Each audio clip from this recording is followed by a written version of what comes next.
So I've always said with these videos, I'm going to go with what's around for me. And obviously, the California trip was a big one for me recently.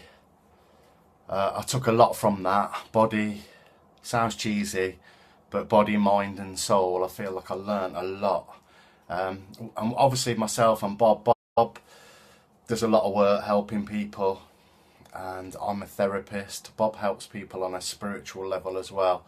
We had some great discussions, and one of the discussions I remember we were talking about was about beliefs, and I was saying to Bill how important beliefs are. You know, for me, one of my favourite quotes that I always put, I think I've got on the bottom of my emails, is those that believe they can and those that believe they can't are both right. And actually, you know, there's no way around it, but our belief systems shape us. They're really, really, really important. And I was saying this to Bill. You know, for me, beliefs are vital, and he agreed. But he also said you've got to be careful with beliefs as well, because, you know, for example, somebody believes that they can jump off a building and fly. Well, that's pretty disastrous. And it sort of reminded me of some people I've met in my life who believe that they're really, really nice people and everyone around them can't stand them. So you're thinking something's wrong here, you know, something's wrong with the belief system. I know we could argue about this. I don't watch it anymore, but I used to watch X Factor years ago. Part of the reason I don't watch it is because I don't like how some of these people get destroyed. But some of these people are going on X Factor and they think they're really good singers. They think they're great, and they go on there, and when they start singing, the audience are cringing. The judges are telling them, the judges are cringing, and when they tell them at the end that they're not very good, these people can't believe it. So the conclusion that I came to from listening to that was that although beliefs are really important, they're just part of the picture. It's not all about beliefs. You know, you've got to believe that you can change, and you can change. If you don't believe you can change, you're not going to change, whether it's an addiction or anything else. So you've got to have that belief. But there's lots of other factors as well. It's just part of the jigsaw. One of the things that's been around for me this week, again, working with clients, is responsibility. And I know some people don't want to hear this. And I know for a fact some people don't want to hear this. And they're normally victim types.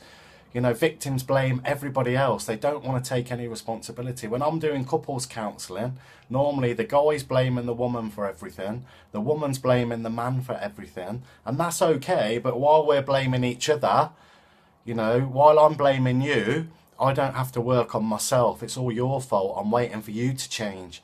And nothing's going to change. You know, 9 times out of 10, the other person's not going to change. So we have to take responsibility. Working with a woman recently who'd been in a relationship for years, and I'm talking about a long time, and knew that her partner was cheating on her pretty much every week with different people, and talking to her and just saying, you know, you could look at whose responsibility is that. Okay, for me, the way I live, the partner's out of order. I think that's completely wrong if you're in a relationship with somebody. I know everyone's different, but part of what I've got to work on with this woman is, you know, she's got some responsibility here as well, because why did she allow that to happen? Why did she stay in that relationship?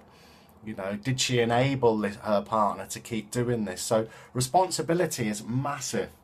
And that's why I've called this, it's this little clip, it's his fault. We've got to stop blaming other people. It doesn't mean that what other people do is right.